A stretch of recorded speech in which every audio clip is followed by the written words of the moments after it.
Welcome to the IT Smart Guy podcast, a technology podcast aimed at the modern business owner. And here's your host, Tony Edwards. Hello and welcome to episode 40 of the IT Smart Guy podcast, the tech-based podcast for the modern business owner. My name is Tony, and today I'm going to talk about big tech firms being investigated by the EU, a potential price hike within the world of mobiles, and fears over mass surveillance. We're then going to go on to the interview where we have Paul Lloyd of Sellerly joining me, and we talk about sales within the IT industry. And as always, we've got a tip of the episode. So before we get started though, I do just want to remind you to check out, like and subscribe the new dedicated YouTube channel for the podcast. Enough of that though, let's go into the news. Let's look at what's happening in the news. First up, the EU is looking into some of the biggest tech companies like Meta, Apple and Alphabet, who own Google, for unfair practices that might harm competition. They're investigating if these companies broke a law called the Digital Markets Act, which was made in 2022.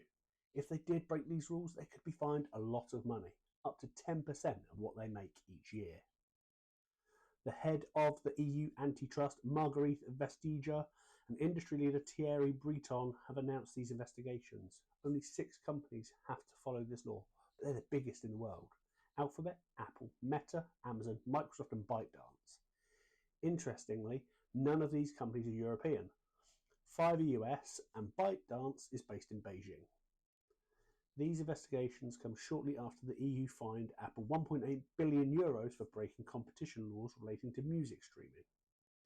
Meanwhile, the US is also taking action against Apple, accusing them simply of having too much control over the smartphone market. Apple says they'll work with the investigation and are confident they're following the law. They say they've made plans to follow this Digital Markets Act and have put in place privacy and security measures for their users within the EU. Meta, on the other hand, say their use of subscriptions instead of ads is a common business model and complies with the law. They're also willing to work with the investigation. As of right now, Alphabet, however, have not yet commented. So the EU is going to be investigating 5 main things. 1 and 2, whether Apple and Alphabet are stopping apps from telling users about cheaper payment options outside of app stores. 3, whether Apple isn't giving users enough choice. 4, whether Meta is unfairly asking people to pay to stop their data from being used in ads. And 5, whether Google is favouring its own products in search results. The first 2 points are about something called anti-steering, where the EU thinks these companies are making it hard for apps to tell users about other payment options. The EU also says Apple should make it easier for users to delete apps, change settings and use different browsers or search engines. The EU thinks Apple's web browser options don't give enough choice, and some apps like Apple Photos can't be deleted at all. The investigation will take about a year, but it might take longer. The EU says they're doing this to ensure fair competition within digital markets within the Eurozone. These cases affect consumers directly and are relatable to billions of people worldwide who use products from these companies. Breton went on to say that they can't wait around to act, especially with European Parliament elections coming up in June 2024. Dr. Pudsnan from Heinrich Heine University in Dusseldorf sees this as a strong move from the EU. He says the cases chosen by the EU are essential because they hit at the core of how these companies do business. He also notes that while these legal battles will be tough, at the end of the day, the Court of Justice will be the ones that have the final say. The UK's competition watchdog is worried that if Vodafone and Three merge, it could mean higher prices and worse service for customers. The proposed £15 billion deal may need a thorough investigation. If this new merger does happen, the new company would be the biggest mobile network within the UK, serving around 27 million customers. Vodafone and Three say the merger would lead to an extra £11 billion being invested into the UK. But Julie Bond from the CMA, the Competition and Markets Authority, says she's concerned. She thinks the merger could make prices higher for customers and mean less investment in UK mobile networks. And unless Three and Vodafone can solve these concerns, that deeper investigation is probably going to happen. The CMA is also worried that the merger could make it harder for smaller companies like Sky Mobile and Leica to get good deals because they essentially rent space from these bigger companies like Three and EE and Vodafone. Vodafone's boss has come out and said that the merger is a good idea. He thinks it would let the new company compete better with the two biggest networks in the UK, Virgin Media O2 and EE. Three's UK boss, Robert Finnegan, thinks the merger would also speed up digital innovation in the UK and benefit customers almost immediately. People are already worried about the costs of mobile phone contracts, and some think providers are raising prices unfairly.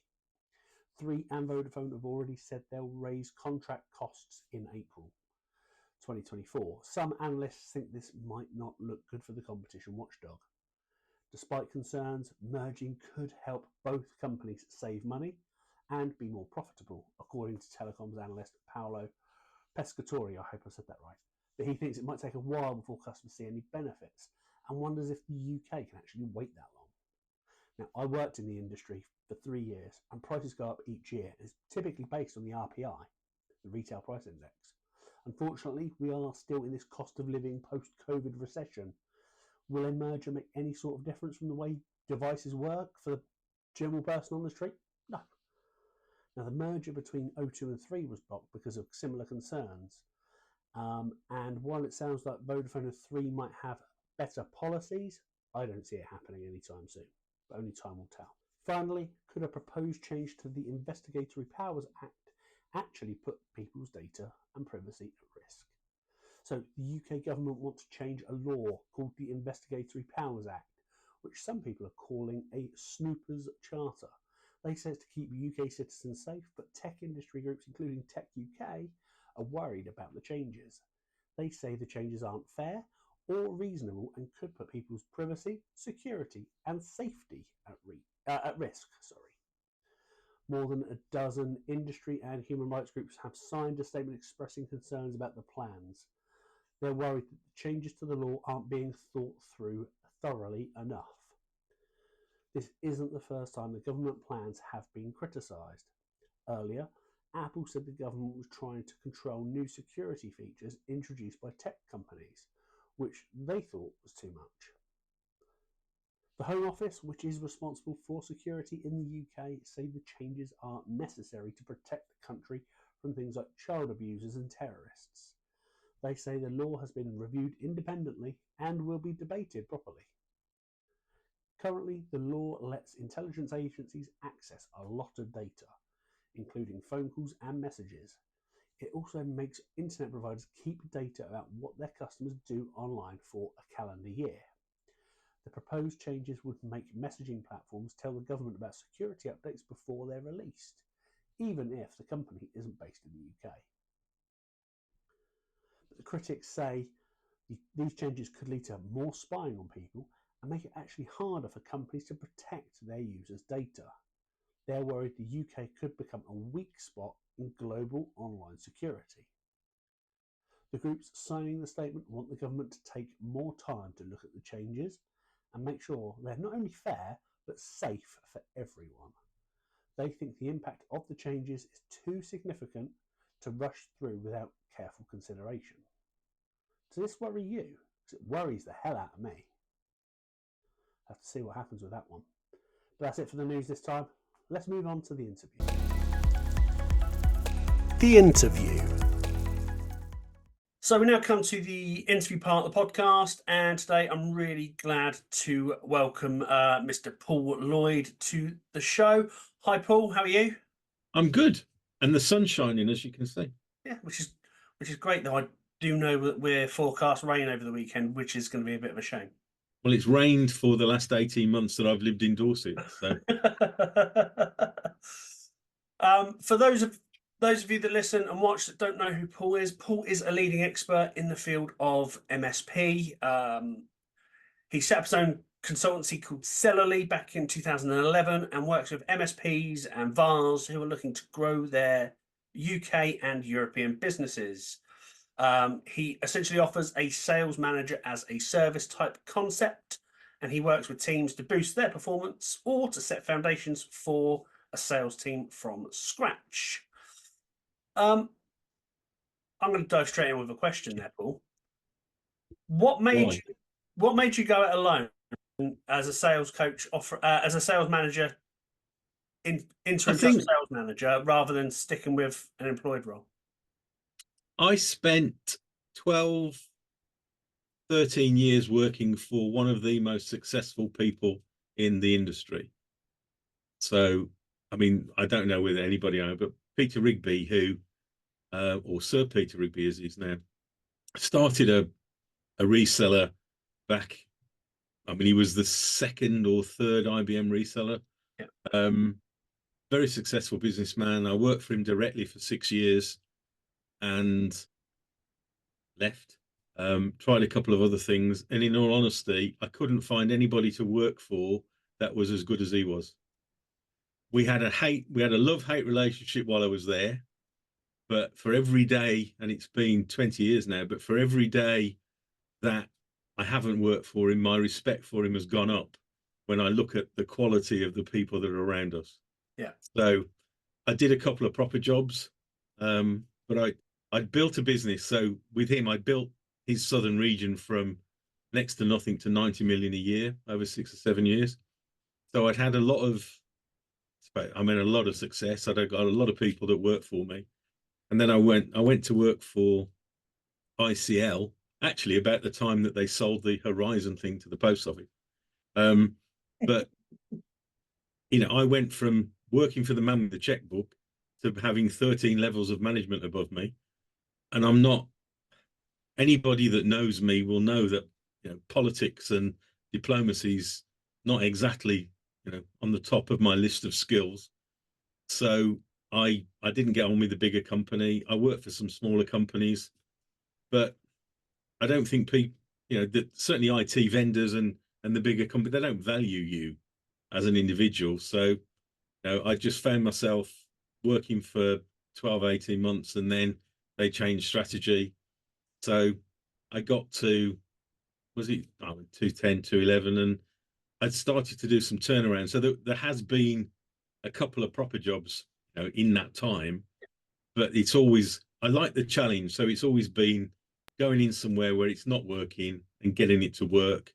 With SCC, I came down to a region that hadn't actually got off the ground in, I don't know, actually probably 15 years. And I turned that round, and, as I say, I built a 90 million pound business. I've worked for vendors. So I've sort of started vendors in the UK, and again done some turnaround. And really that's what I enjoy. It's the challenge and of doing something and getting it right. Once it gets a bit sort of tedious or laborious and you're doing the same thing over and over again, I lose interest very quickly. And so doing what I do now, every client is different, every client is new, and I'm in a position where I can choose to do almost what I want to do. So now I work with a number of disties. I'd work with a number of MSPs. I've got a couple of bigger clients who I guess they'd call themselves MSPs, but they're a sort of more traditional reseller. And I do some work, tends to be advisory with vendors, because I know my way around the space and I know what goes on. Then vendors will get in touch just to find where to go to get going quickly. But it's principally it's in in the IT space or the IT channel, and it's different every day. And if you're a sales director, you can be a salesman one day, you can drive a spreadsheet the next day, you can go and visit clients, you can hide away from clients, you can be a HR manager, you can be a negotiator, all of these things. And it's a great job, because you get up in the morning, you decide you want to go and visit some customers, you phone up one of your salespeople and say, right, I'm coming out with you today, and out you go. And that job fits my kind of personality, I guess, perfectly. And that's where we are. So, and I'm still doing it. Yeah, and you obviously love what you do. from all the conversations we've had over the last couple of years of knowing each other, and networking with each other on a monthly basis. The fact that you're willing to just jump in the car and drive 200 miles to a networking day or whatever, just says it all. So going back to the start of your business, obviously technology, I think, has moved on massively just in the last 10, 13 years since you've been in business. What's something that you remember from those times that perhaps hasn't changed? Just to throw a bit of a spanner question in the works, because I think, if you go back further, and I can go back a lot further, but I started at the point at which PCs, or what we know today as PCs, started.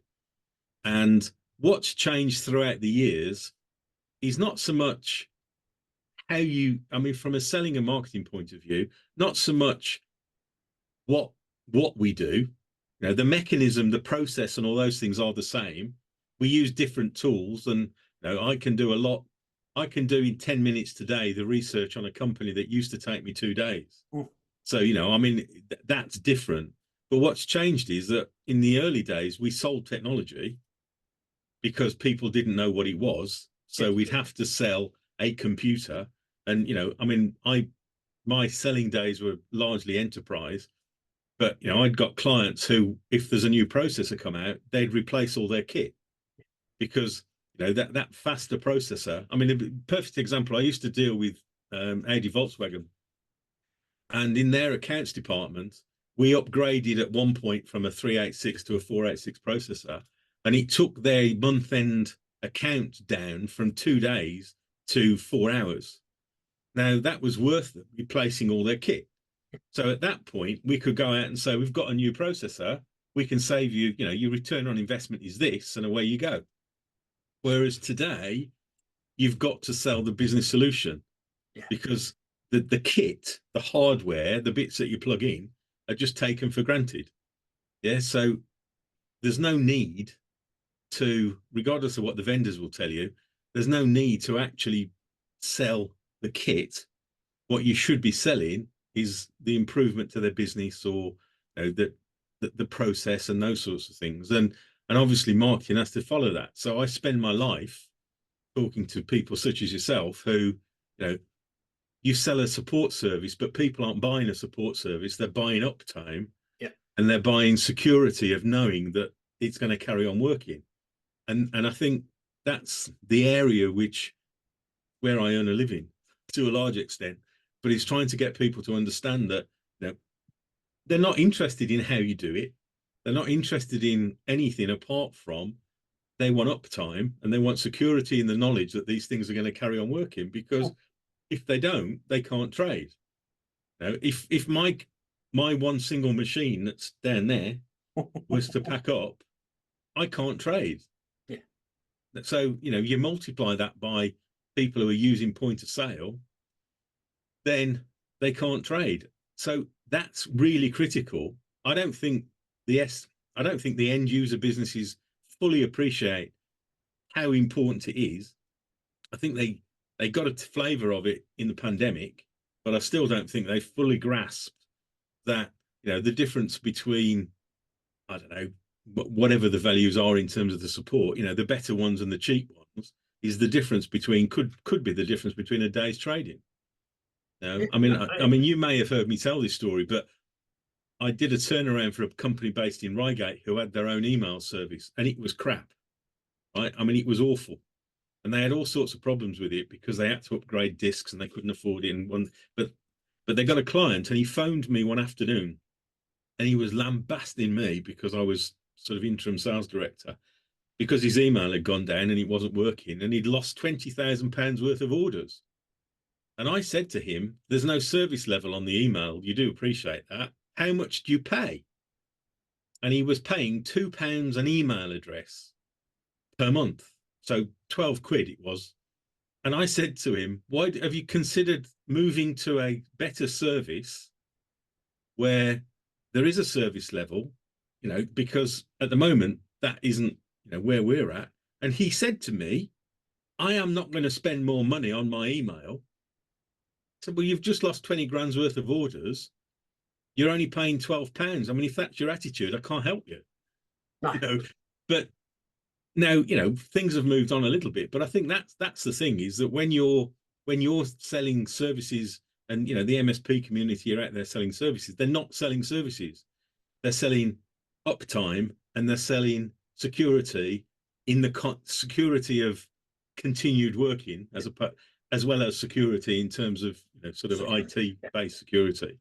And that's quite hard to get across to people, you know, who are used to and are comfortable talking about process.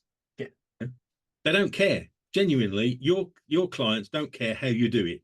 You could have a hamster running around in a wheel in your office, driving your computer, and they don't care. What they care about is they're paying for uptime, that it's up and it's working, and they can carry on trading.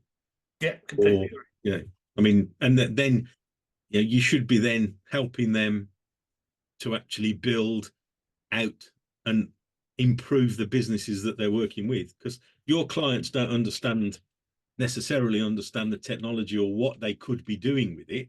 So again, it's up to you to introduce ways in which they can improve their processes by using the stuff. Yeah. And, you know, paying you for your knowledge and experience. Yeah, no, absolutely. And this it is quite funny how you mentioned there about the email SLAs and things, how many people that are running businesses are still using at outlook.com addresses or at gmail.com addresses, and they don't, for me, when I set up, obviously I knew what I was going to be, what I wanted to do. I knew how I wanted it set. So first thing I did was, right, there's the domain, set up the email, it all looks professional.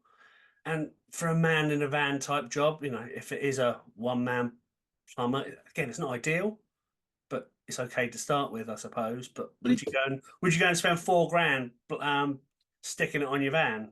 Personally, I wouldn't, because it just doesn't look professional. Well, I actually bought the domain name from our old address. So Grove Avenue, I used to live in Grove Avenue in Epsom. And so I've got groveavenue.co.uk. So all my children and my wife, their email addresses were all at Grove Avenue. And then when we moved here, I bought winwhistlecottage.com. So if you want to email me, my personal email address is winwhistlecottage.com. And it cost me, I don't know, tenner, something like that. And I look at these people who have got still got Yahoo email addresses on the van and all this business. But I'm not convinced that that's their fault. It's because the industry hasn't educated them. So, they don't know any different. No, and I think a lot of that is because they are smaller businesses. And again, going back to the whole value-based proposition, you've got all these MSPs and vendors targeting big businesses, and you haven't really got as many trying to help the smaller ones. Yeah, I mean, and it's expensive, servicing smaller businesses certainly from a vendor perspective is very expensive.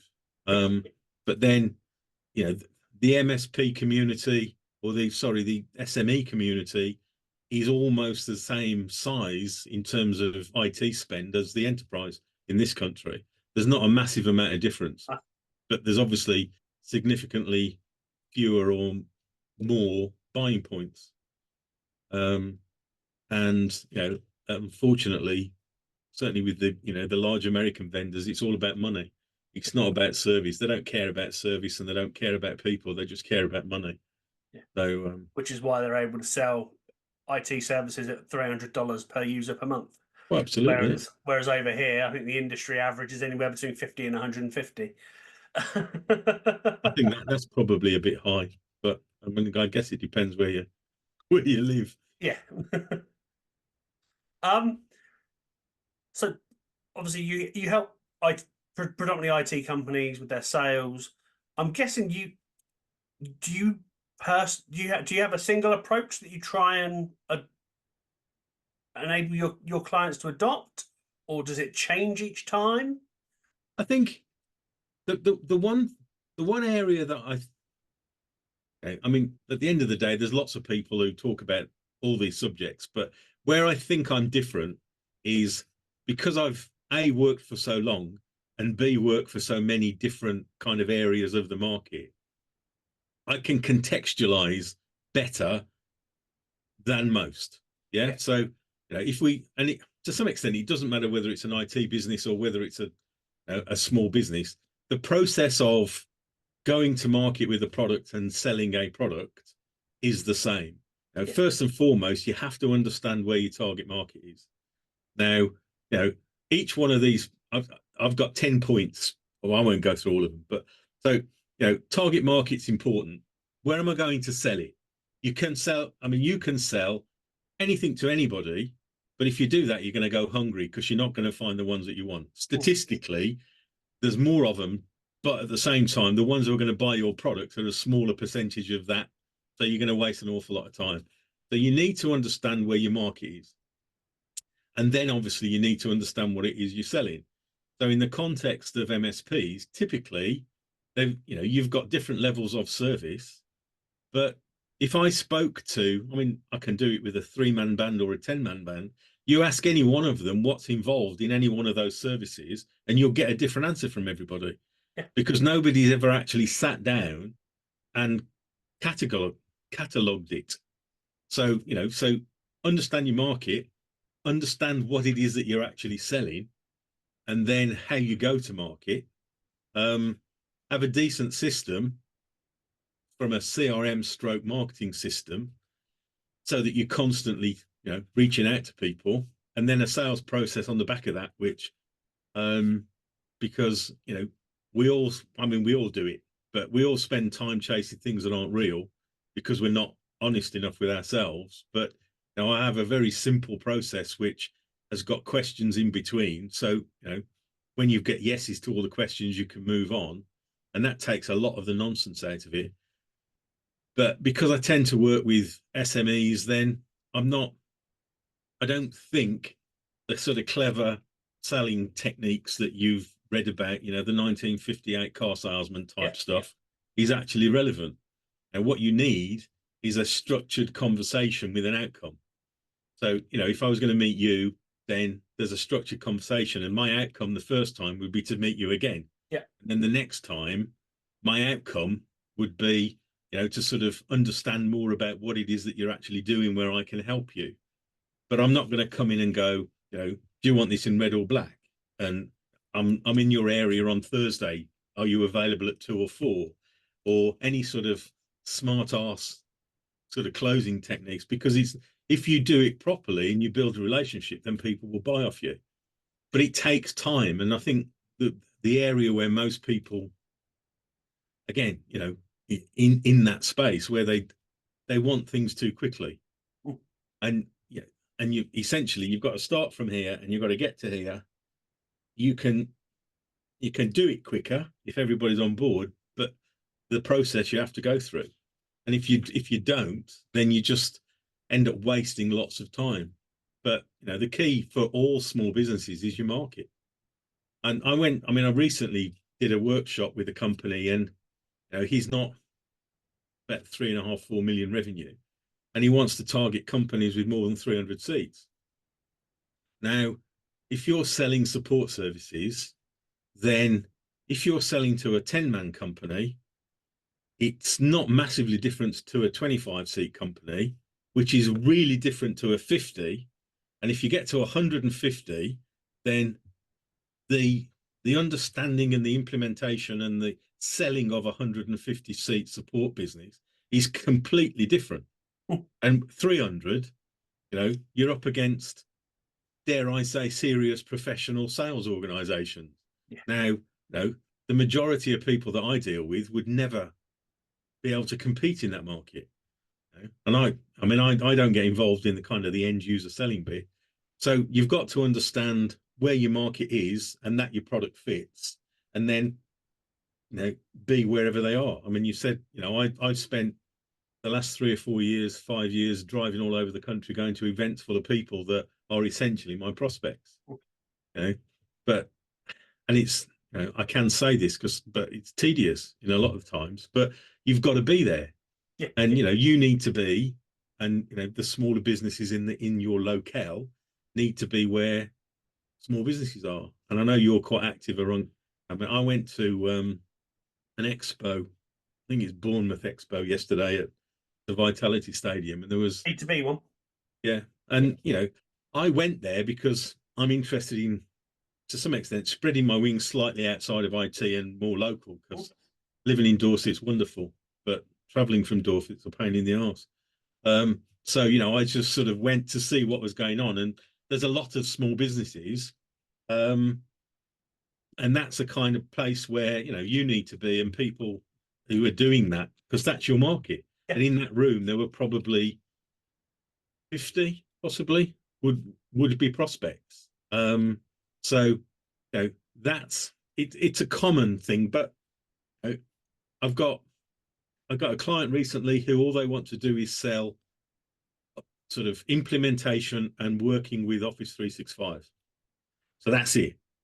So, and that product set, if that's what it is slightly different. So it has to have it's a nuance to go into the market. If they were selling sort of straight broadband or broad reach MSP contracts, it would be a slightly different approach. Yeah. But it's all nuanced. And and we all know, I mean, we all deal with different people in different settings. Some of us want to spend lots of money on a car, so you want that kind of service. Some of you want a cheap car. But it's understanding where that is. There's no point in somebody from Mercedes trying to sell to somebody who only wants to buy a Ford. No. Because it won't work. But if you know where your market is, and you understand it, then you can go. I mean, it might be hairdressers. So, they want an appointment system, they want an accounting system, but the issues that hairdressers have, and then you just target hairdressers. So yeah, that's kind of where as I say, where I spend most of my time. I mean, the hardest part is getting people to understand that they only need to target a small number of people. I mean, I tend to work on the premise that for the majority of the MSPs, it's no more than 500. But those 500 should more or less be handpicked. Yeah. So you're saying those are the people I want to deal with, and concentrating on those. And it's that sort of counterintuitive thing of, well, if I'm only talking to 500, I'm not gonna get anywhere. But if you actually went to 6,000, those 500 are now just part of your 6,000.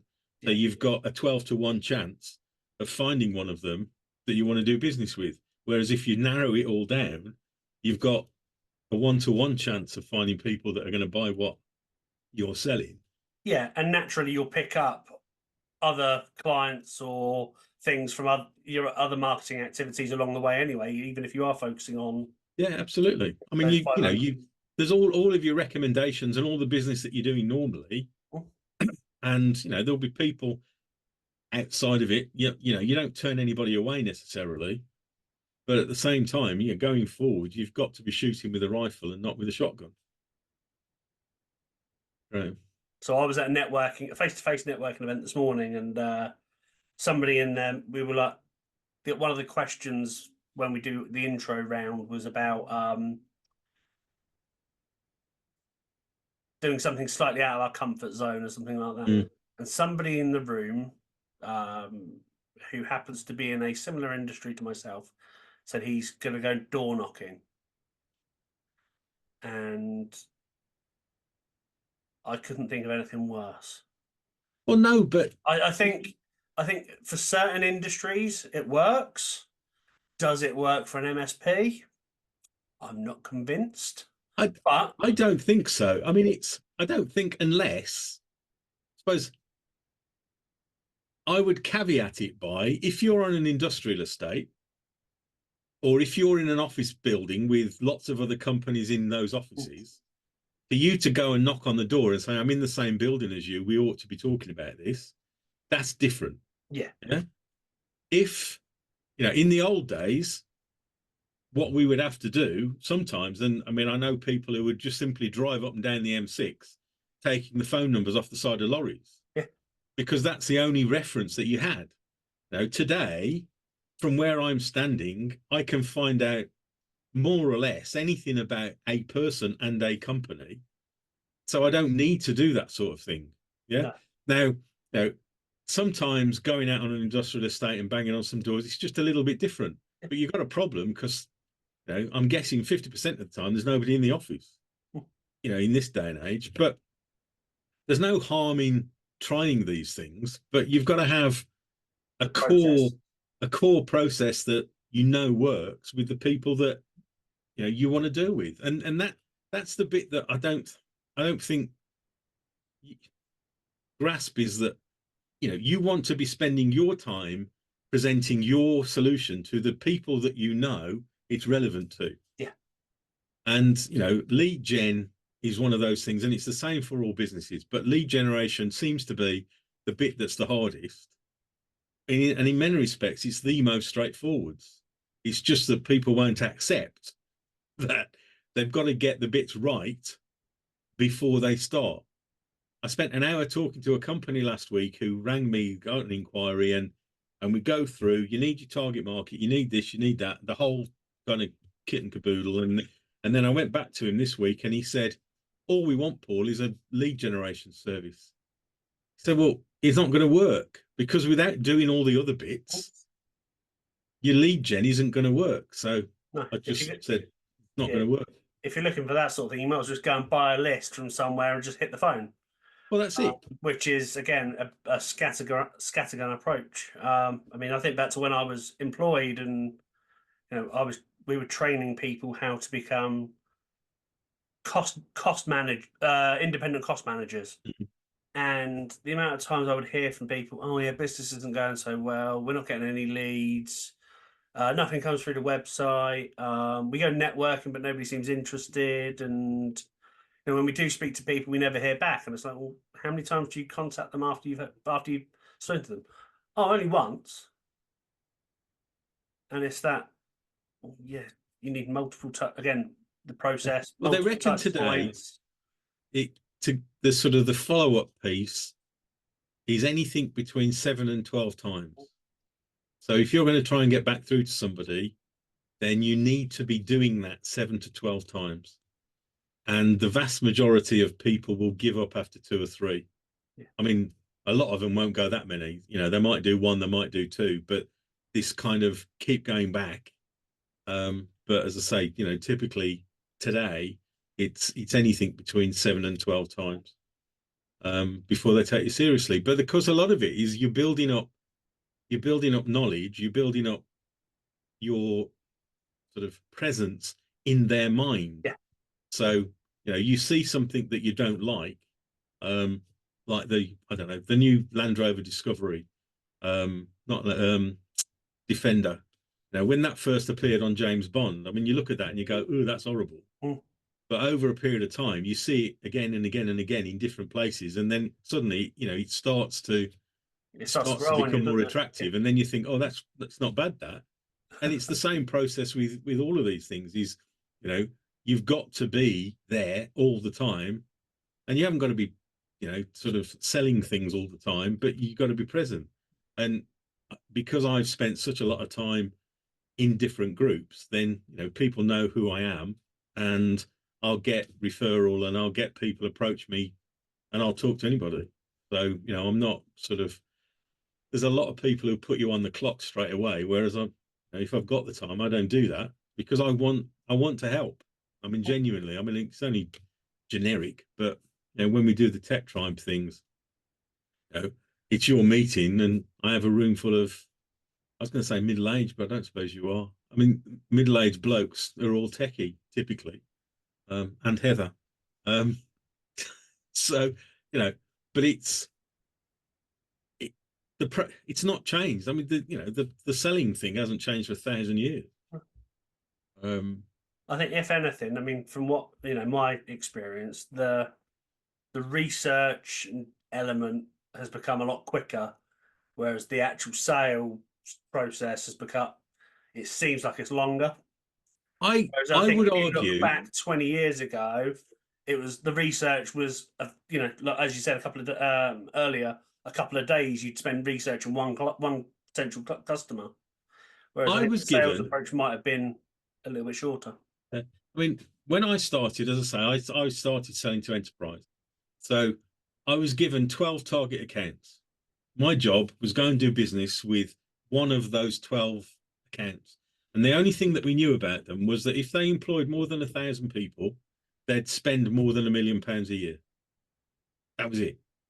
So you get that. And then the first thing you need to do is you need to establish who do you want to speak to? Who do you need to speak to? So, you know, there's yellow pages. There was Thomson Directory. There used to be a thing called the Computer Users Yearbook. Used to tell you what they used. So you'd actually build a picture up of that. Then you'd speak to the vendors that they dealt with, and they would tell you, most of the time, they'd tell you who was what and what was going on and those sorts of things. And when you got all of that done, you'd then try and get hold of the person you needed to speak to.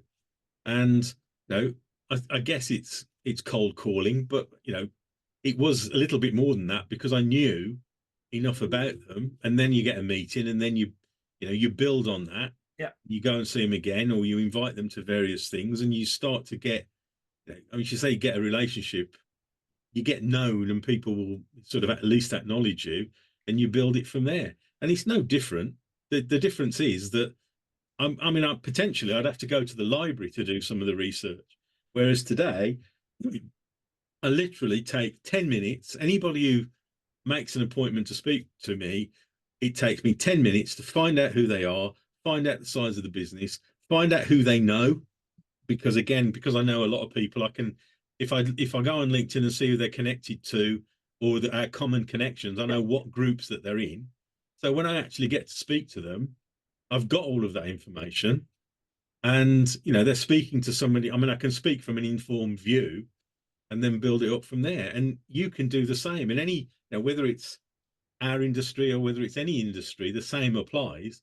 If you're selling complex solutions, if you're selling transactional business, in our business, it'd be flogging laptops or whatever, or telephones. If you're doing that, then it's a different, you don't need to know anything. You just need to know that they've got a requirement for your product. So now, yesterday, there was a number of people doing lead gen and marketing, and there were some people with cardboard boxes for people who presumably need cardboard boxes.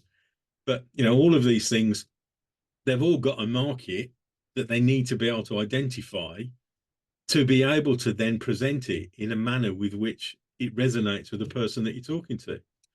And that's it. And it's then people. If I'm flogging laptops, I've got a list of people. I'm phoning them up saying, do you have a requirement for a laptop? Oh, you don't this week. Do you have one next week? When are you likely to buy your next laptop? Oh, it's going to be 6 weeks. Well, I'll tell you what I'll do. I'll call you in 5 and we'll talk about laptops. And then you put that in your system and you call them in 5. Now, the danger in that market space increasingly is that the internet is taking that away. So, the internet has There are stolen. vendors still doing that. So I get a phone call from a vendor every week. Oh, have you got a requirement this week? No. And if I have, I'll go and order it on the portal because that's more convenient for me. But they've got to drive it. But, the difference between a sales driven or a sales organization and one that isn't is that the ones that aren't will sit back waiting for something to happen or do it when it's necessary, whereas the sales organization is going to be there all the time. So he'll call you he'll have a conversation with you this week, and then he'll talk to you about the conversation next week, and then the following week, and then when you get to the point where you want whatever it is that he's a laptop, then you think, I'll tell you what, I'll ring John because he's spoken to me every week. He's tried hard. I've got to give him a shot. Yeah. And that's it. And then once you've done that, then you think if he does a good job, then the next time you give him then in 3 or 4 times time, you don't even think twice about it. You just get on and do it. But it's driving it. If you've got a number to reach, and that mindset shift from I'm doing all right to I'm going to do 100 grand this month and then next month. So when I get to the last day of the month, and this is that amuses me increasingly, is that the last day of the month or the last day of the year for me was the day that you pull everything together.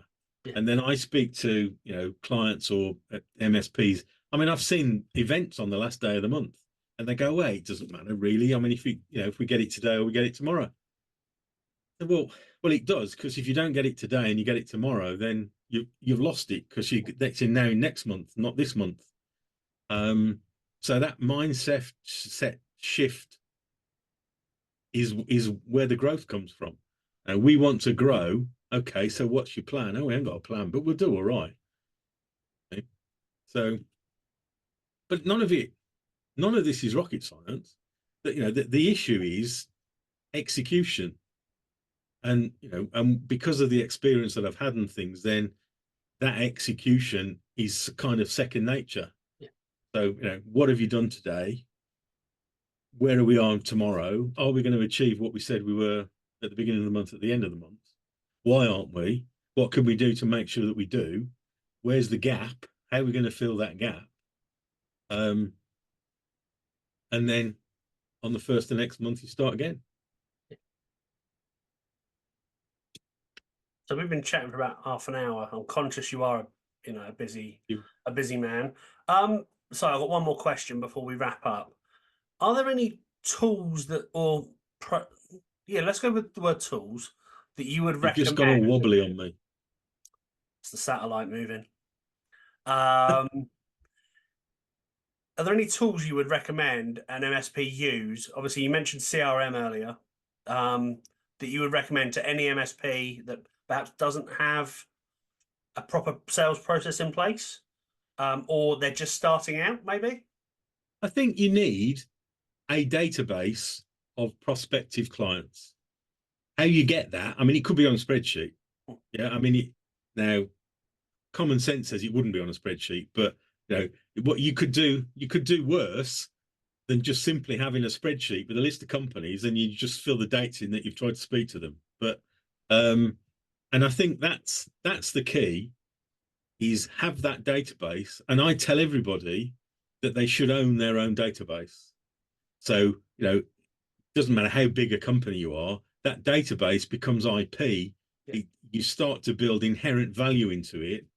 Every time you speak to somebody and you add something to it, then you're increasing the value of it. Yeah. So that's the place to start. But obviously, to do that, you've got to know your target market. But once you've got that, then from there, it's all processed. Now, it's a CRM system, it's some form of marketing system. None of it has to be. I think all too often people, they do one of two things wrong. They either buy the products that are too expensive for their requirements at the moment, or worse, they go for the free ones, and then they design their business to keep it in the free. And then the number of people that you talk to that have I've got to be careful what I say, that HubSpot, right? So the HubSpot free version, so what they do is they tailor their activity within their business into the free version, rather than, I mean, it's expensive to buy the full version. So, but if there's lots of products out there that are significantly cheaper that would do the job. So you just need a system that does the job. When I started, then you would always sell them something that was 3 or 4 years ahead of where they were, because you wanted to develop your business. Today, you could start with some Mickey Mouse online CRM system, and next month you could actually upgrade it with not a massive amount of effort to Salesforce, because the data's all there and you can do it. In the old days, you couldn't do that. You can swap every couple of months to a better version, but you've got to have something. Yeah. Because you need something that records what you're doing, so you can follow people up properly, so you can do it all in time. And if you get that, I mean, there's lots of little utilities that you can use around it for cleaning email addresses and and all. And there's obviously that when you look at email marketing, I mean, the biggest two sort of lead gen things are email and telephone. Regardless of what anybody tells you, it's not LinkedIn, it's not writing blogs, it's not having a sexy website. The best two methods for generating leads are emails and telephone. So you need the tools to be able to do that. and then build it out from there. But I showed somebody last Friday, because I've got lots of little things that sit around it. So I've got something that as I say, cleans emails, makes sure that they're valid. So I can send 2,000 emails out from here and I get 4 bounces. Mm. But that takes a lot of, I put a lot of time and effort into that, because it's the the route to market for me. Now for me it's different in that I know there are 7,000 MSPs in the UK. What I don't know is which ones of those, or how many of those, would actually want to use the service. Now, typically 20% of them are taking it seriously and the other 80% are drifting along. So that 80%'s no good to me, but I can't identify the 20% from the outside. I can tell you that every SME business within a 50-mile radius of your office is going to buy something for IT this month. Yeah. Yeah. Now, you can sell it them. You may not want to, and I respect that, but they're all going to buy something. I buy something IT related every month because I have to. It might be an ink cartridge. It might be, whatever. Now, if I bought my ink cartridge from you, then we've got a relationship and you've got an opportunity to talk to me and you can ask me what I'm doing and how's it going and what's going next week and those sorts of things. So that's why the context is your database can be smaller, but it does take time and effort to keep it all done, or you pay somebody to do it. Yeah. And, I don't think anybody would do it as well as me, but at the same time, I'm not convinced that anybody would do it any more expensively than I do. So, but that's it. It's just focus on that target market. Brilliant. Well, thank you so much for agreeing to come on the show. Thank you for your time. You've got Sales Club as well, right? I do. Give that a quick plug. I stopped it actually back end of last year, but I am due to start it again. So the whole idea was to have a regular monthly meeting of, sort of MSPs, technical sales organizations, at a relatively low cost. So it's done in groups, and there's a little bit of education, there's a bit of peer group, and then there is some accountability. So the whole idea of it was that, people, to some extent, people like yourself have got an avenue where they can bounce some ideas around, get some advice, if you've got issues with clients or prospects, or you haven't got, just in a general sense, and not a massive amount of money. And it went fine for a while, but I say to people a lot, I've never done volume. So nothing I've ever done is volume. I've always had sort of big ticket. And I'm looking at, I've been speaking to a lady that does marketing and social media stuff, and we're looking at potentially doing something between us that will cover both areas, and try and do it economic, but that means in groups. Yeah. So that's coming. I've got finally cracked my issue with lead gen organization, so I've got a couple of those that it's taken me 8 months, and I can't remember how many I've spoken to, but it's a lot, and I've finally narrowed that down now. So there'll be something coming on, around that piece as well. But the answer is to have a look at the website, which is not the most exciting website in the world, but most of the things I do are on there. Brilliant. Well, I'll make sure I put links to your website and stuff all in the I show. think what would be useful is, and what I am a big fan of, is Score App. Yes. So Score App, I've got, you can put a link or people can get hold of me, but I've got a 10-point sales ready questionnaire benchmark, which is all of the subjects that I cover. And that gives you a report. But at this thing I was at yesterday, there's a company that were doing general training, and they'd actually created a Score App to look at the various sort of requirements of training and personality. So a little bit like a disc thing, yeah. But they'd built it within Score App. Oh wow! And that is probably the best written piece of software that I've come across in recent years. And it's great. You can do all sorts of data collection with it, but fundamentally lead gen and waiting lists. So I'm going to create a waiting list for the sales club so that, I don't know now whether it'll be the end of March or the end of April, but I'll have a waiting list of people to go back to. So, that is something that I found 6 months ago, and I tried it because I like to try things. I tend to try it for myself, but then to be able to talk to, essentially clients with, and that's worked really well. So, if I can give anybody a tip, it's worth having a look at. Yeah, I would give you my affiliate link as well, but I can't remember what it is. So, yeah. So I signed up to work because so Score App's run by Daniel Priestley and his that's right. gang, Yeah. isn't it? And I was on one. He ran a webinar recently about key person of influence, and he was talking about Score App and things on that. So I'd heard it from you. I then picked it up. He mentioned it. I was like, I need to have a look at that. So I've signed up for just a free month to see what it's like. Well, you can. What I like about what they've done is you've heard me complain about people giving free software because they're selling it like drugs. Yeah. So you get your first bit for nothing, and then they won't charge you a little bit more for a bit more. And by the time you're on board, then the price goes up. With Score App, you can have a single score questionnaire with all the function for nothing. So all the function of the basic offer for a single user, single questionnaire. So you can use it. There's no kind of there's no requirement to do any more than that. It is restricted, obviously, because if you want to, you got to pay. But that to me is fairer than somebody going, well, you can have 50 contacts, but if you want 51, it's going to cost you 800 quid a month. And that'll only take you to 2,000, because if you want more than 2,000, then it's 15 grand. I mean, that to me is immoral.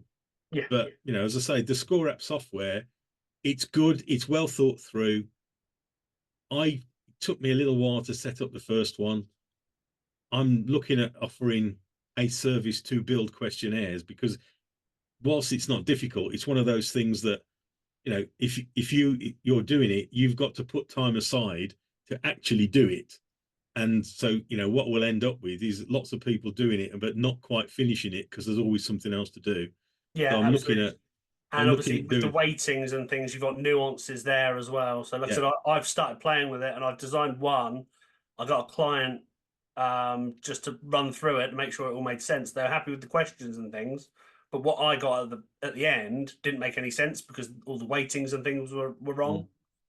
And the other thing is you need to be aware that when they filled it in, you send them an email.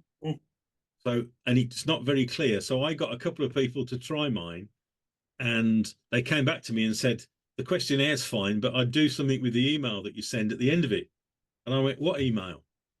And then I had to go in and find there's a template for the email that's sent out. So, but no, as I say, I'm sort of looking at potentially producing questionnaires for people, because it genuinely works.